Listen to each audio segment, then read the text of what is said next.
It is that time of the week. We got college football updates. Now, if last week was a little bit of a snooze, this week definitely won't be. We got a lot of changes going on in my predictions. Two undefeated teams took their first L, and a lot of bowl eligibility coming into play, and then a lot of the rankings are going to be messed around with. So let's just get right into it. Starting out with the ACC region. This is a region that didn't change. Virginia is still very much leading. They took yet another W. James Madison looking more and more like a potential snipe on the Group of 5 pick. And Duke just getting another solid win. If we're taking a look at the ACC rankings, NC State. NC State pulled up a surprising win against Georgia Tech. So now they're honestly more than likely going to get a bowl. And obviously, if you can see where the bowl line is this week in comparison to where it was last week, Old Dominion's now bowl eligible. Like, they just weren't before, and now they are. Like, I had them below the bowl line entirely, but now they are the bowl line. And at this point, Clemson probably has fallen below it. They most likely aren't going to get a bowl. I had them originally thinking, like, hey, they might clutch out of 6-6. At this point, I don't think it's happening. I do have my eyes on Coastal, though. The Coastal doesn't really look like a good team, but they're 5-3. There's a very small chance that they're able to get one more win and then squeeze out a bowl. This region has a lot of 5-win teams, and I think that basically all of them that are better than Old Dominion are very likely to get that one win, whereas Coastal is like, maybe they will, maybe they won't. And then obviously Charlotte is still bowl ineligible. Moving on to the American region, Navy took an L, and so now they are no longer the region leader. This now belongs to Pittsburgh. I think that Pittsburgh is a very underrated team. They only have 2 losses, which isn't that much at this point in the season. Obviously, Navy only has 1, but I do think that Pittsburgh is the better team. Their resume is a bit more impressive, and Navy definitely has a tougher road ahead. So I think that it's more realistic to believe that Pittsburgh has a much higher chance of making the playoffs than Navy does. And also entering the top 3 of this region is UConn, as they have now gotten their 6th win and are now bowl eligible. However, like I've been saying the past 2 weeks, this region is by far the weakest. Look at these records, bro. Like, Penn State being the 4th best in this region, you know it's bad. You got 2 bowl ineligible teams, Boston College and UMass. They were ineligible last week. They just took another L. West Virginia took a surprising win. But both them and Syracuse are on the edge of bowl ineligibility. I had Temple at number 3 last week, and I didn't even believe that they were going to make a bowl. They proved me right. They took another L. They still have a chance. And also Buffalo technically has a chance also, but Buffalo is not good. I'm surprised they have 5 wins at all. But yeah, this conference region is such a mess. If there's going to be a region entirely left out of the playoffs, it's going to be this one. But as of now, I have Pittsburgh as a playoff prediction. And for those that are paying attention, because Navy is no longer the region leader, that means I have picked out someone else to be the Group of 5 leader, which we'll get to in a second. But yeah, so Navy I don't think will be the Group of 5 rep at all anymore, and I don't even think they're making the playoffs anymore. So yeah, moving on to the Big 12 region, huge changes. Although, obviously, A&M is still leading, Oklahoma is still at number 3, but number 2 is now Texas, because Texas got a huge win against Vanderbilt this last week. And then obviously Houston took an L to West Virginia. That was bad. But the Big 12 region, which is like the Texas-Oklahoma region, is very weird. It's very top half heavy and very bottom half like the bottom half is really bad. Yeah, just taking a look at this. And here is where I reveal my Group of 5 pick. I think North Texas is going to be the Group of 5 pick. Everyone's talking Memphis this, Memphis that. North Texas has a very clear path to both the American Championships and to win it. They've scored at least 31 points per game, including the one that they lost, which was against USF. But their schedule looks really, really clean. And honestly, what North Texas has as an advantage is that Memphis is going to clean up the other contenders. Like Tulane is likely going to lose to Memphis, and there's another team that only has one loss in conference play that I can't. East Carolina, both of which are on Memphis' schedule, so Memphis can take care of them so that they can play North Texas in the American Championships, and I do think that North Texas is going to take it.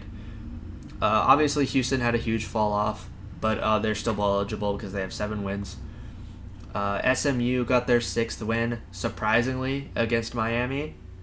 And I do still think that Baylor is going to struggle to even get another win this season. And Arkansas is surprisingly this high in the conference, despite them being bowl ineligible. I actually don't think they are the best team that is bowl ineligible. I do think they're the best team with 7 losses. But yeah, Arkansas not looking the best. So obviously every team below Arkansas is most definitely not making a bowl. Baylor and UTSA, it's a maybe, but they probably won't either. Moving on to the Big Ten region. The top 3 are the same. Indiana, still undefeated. Missouri still looking really strong. And Iowa just missing out on the AP Bowl. In my opinion, Iowa should be ranked. But I guess to the AP, they're team number 26. So they're not quite making it. This is, to me, the most competitive bowl region. Like, look at all these 5-win teams. You got Iowa State, you got Kansas, you got Northwestern, and you got Missouri State. Unfortunately, Missouri State cannot go to a bowl because this is their first year in the FBS. However, I would say that they're by far the best team that is bowl ineligible because there's a chance they will get 6 wins, and that would be both like really cool to see and also like really unfortunate because like they could have a really good season and still not get a bowl because of rules, I guess. Obviously, the bottom 3 are very clearly like very much behind from the rest of the conference. The top 5 are all bowl eligible, and Minnesota is as well. I do think Kansas State is going to squeak out a 6-6 season, and Iowa State I think will be able to get that last win as well. Kansas I don't think will be getting another win this season. I think that their one chance to like really go to a bowl was to beat Kansas State. They didn't do that, so now I think it's over for them. Also, excuse the lawnmower noises. Moving on to Conference USA. Big things happened here. Louisville, the only one of these top 3 that won in this last week, so therefore I think that they are now the region representative and will be in the playoffs, probably the ACC championships as well. And this region is by far the most competitive as far as the playoff spot goes, because if we look at this, it is incredibly top half heavy. Obviously, everything Kentucky and below is not great. Ohio and Arkansas State do have 5 wins, so there's a chance that they squeak out a bowl. Right now, I'm thinking they're not going to. Western Kentucky does have 7 wins, though. And Memphis is once again in the race for the Group of 5 team, even though everyone thinks Memphis is going to be that Group of 5 rep. But if you really look at Memphis' schedule, who have they played besides USF? Like, USF was their one really technically like important game. Like some people point to Arkansas being like, oh, they beat an SEC team. Well, for one, they barely beat them. They beat them by literally 1 point. And 2, Arkansas is not good. Arkansas is not good at all. So the fact that the game is close is a little bit concerning. And so I don't think Memphis represents what the Group of 5 pick should be. I do think that is North Texas. As of now, Louisville is my pick to be in the playoffs out of this region. Tennessee is unlikely because they have 3 losses. But Vanderbilt and Cincinnati are technically not out of it, even though they both got L's this last week. Now moving on to the MAC region, this is no surprise. Ohio State number 1, Notre Dame number 2, Michigan number 3. Let's just look at the standings. I don't really need to talk about these 3. The bowl line has lowered again. And that's because Michigan State is looking worse and worse every week, and there are teams that are looking to be better than Michigan State every week. And so now Western Michigan, I think, will be able to squeak out a bowl. And I still think that Miami, Ohio is likely to receive a bowl. Obviously, the top three are already bowl eligible. And then we've got the absolute garbage. That is the bottom five of this region.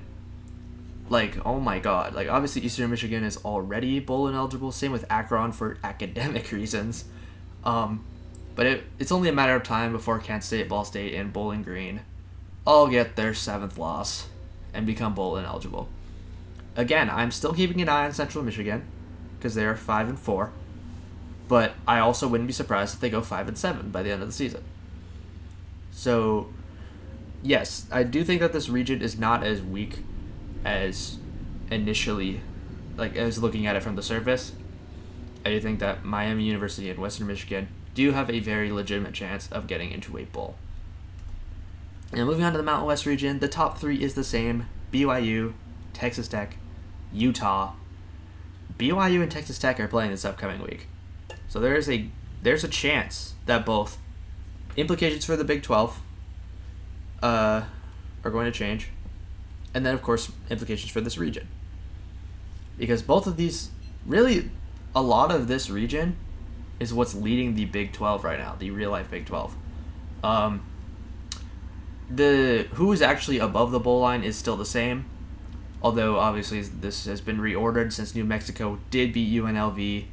So now New Mexico is bowl eligible, like, for sure, and now ranks above UNLV. Obviously, Colorado is more than likely going to get one more loss, so their season's essentially over. And then everyone at the bottom is not the greatest. Like, UTEP, I've now ranked below Colorado State again. New Mexico State's still down there. All these teams at the top are pretty good. But then if you look at all the teams at the bottom, and they're all really bad. So, like, this is once again a very above the bowl line teams are really good, and below the bowl line teams are really bad. Pac-12 region. Most of the changes are not in this top three. Obviously, Washington is now ranked, as they should be. But Oregon still leads. USC is still in second. Washington's still in third. What is the big changes is that SDSU has passed Boise State, for one, and for two, Fresno State has now entered bowl eligibility. I didn't think they were going to beat Boise State, so this was a surprise to me. But now they officially have, means they are now bowl eligible. I am still doubtful that California is going to get that 6th win that they need to go to a bowl. And shoutouts to the Beavers for beating Wazoo. They are now leading the Pac-12 conference, the Pac-12 conference of 2, despite being bowl ineligible. Obviously, Nevada is still bowl ineligible as well. And Stanford, definitely on the line, where they get one more L, and they will be joining Oregon State and Nevada in bowl ineligibility. And UCLA still ranking this high, despite the fact they're probably not going to win the rest of the season. Again, their schedule's really rough, so I feel a little bad for UCLA that they got some really funny wins, but now their season's basically over. Moving on to the SEC region, LSU has squeaked back into the top 3, not necessarily because LSU's any good, but because Tulane absolutely dropped the ball against UTSA. And so now they're probably out of the Group of 5 conference race, and they are out of the top 3 of the SEC region. And so, yeah, Bama, Ole Miss, still definitely playoff teams, in my opinion. The bowl line is weird here because on paper, Southern Miss and Troy are not better teams than Mississippi State. But all I'm saying is that they have 6 wins. And Mississippi State, their schedule is rough also. So there's a very high chance they go 5-7 and do not get a bowl. And Auburn, if you lose to Kentucky, I think it's pretty much wraps. It's pretty much wraps for Auburn. There is a chance Jacksonville State and Louisiana Tech do squeeze out that one extra game they need to get a bowl. But I don't know. As of now, I'm doubting. And at this point, Southern Alabama is also bowl ineligible. I'm pretty sure they were last week. But in case I didn't mention it last week, they are for sure bowl ineligible, and they are now at the bottom of the SEC region. And finally, we got the Sun Belt region, the Georgia-Florida Conference. While these three are the same, Georgia Tech has really fallen off because Georgia Tech went from undefeated to losing to NC State.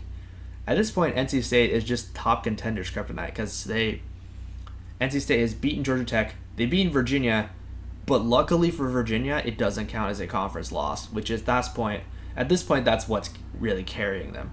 But Georgia Tech did take that L, and so now they're kind of screwed out of the playoffs. I don't think they're a playoff team anymore, despite the fact they were undefeated before this. But shout out to Kennesaw State for getting that 6th win that I didn't necessarily think they were going to get. But they had it. And so now, at this point, I think that this is a pretty safe bowl line to where these 5 are getting a bowls and the rest are not. Miami took another L, which just kind of proves that they weren't a playoff team. I do still think that they're a little bit overrated in the AP poll. But other than that, I think, Miami's not a... Sorry, Georgia Tech, Miami, and USF all were potential playoff contenders at some point. I don't think they are now. I do think that Georgia is going to be the sole representative of this region. And I don't think that there will be another. All right, moving on to the promotion and relegation league changes. For one, Boise State is now likely to be relegated to the SEC as they have dropped below SMU.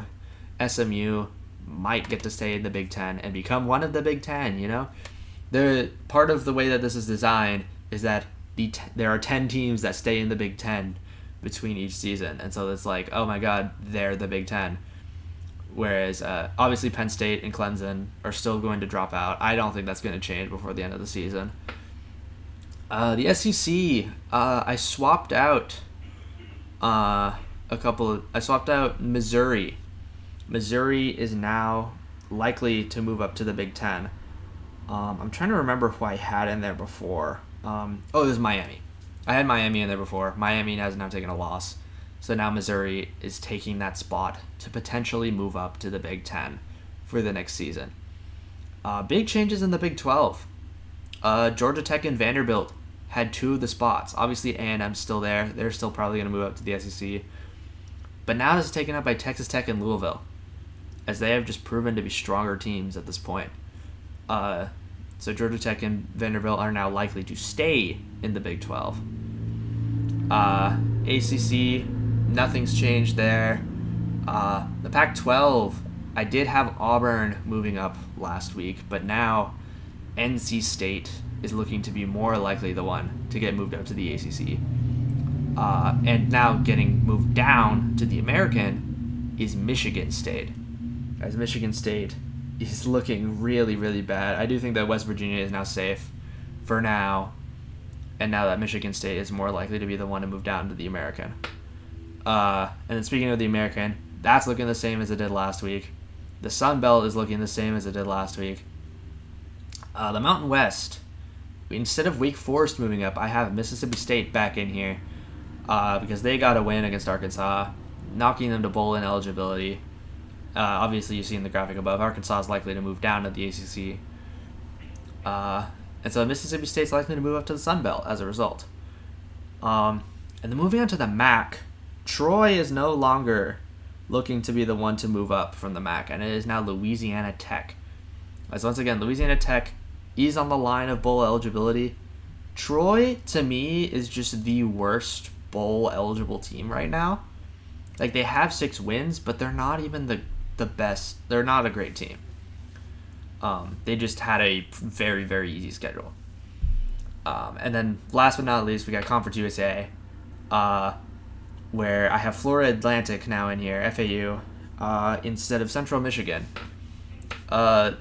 Conference USA is interesting in this case because SDSU is way better than every other team in that conference right now. And so and it just takes being less mid to get promoted to the MAC. And then obviously still Ball State, Georgia State, and Middle Tennessee as likely to be relegated to independence. And speaking of independence, obviously this is the toughest position to be in because There's only 6 teams. The line between getting moved down to FCS and moving up to Conference USA is so close. Like, the top 2 and bottom 2 are very solidified. Southern Miss and Kennesaw State are incredibly likely to move back up to Conference USA. And Kent State and UMass are likely to move down to FCS. It's the battle between Missouri State and Delaware that is the most interesting. And at this point, I do think Missouri State has now passed Delaware, as Missouri State is now 5-3, Delaware is 4-4. It's likely to see that Missouri is going to be staying in the FBS, and Delaware is moving back down. And then the FCS, Tarleton State lost. So now we have a new undefeated team being in Lehigh, I think is how you pronounce it. Obviously, North Dakota State and Montana are still here because they still haven't taken a loss. But now Lehigh now takes that 3rd position. And we have 3 undefeated FCS teams likely to move up to FBS next year. Again, all hypothetically. I just think this will be interesting. I will announce the full promotion relegation conferences at the end of the season, post all the changes. And so then when I do all these Yap sessions next year, it'll be a lot of mixing and matching. It'll be really interesting to see. Thanks for watching the Week 11 Yap session, and hope to see you guys next week. See ya.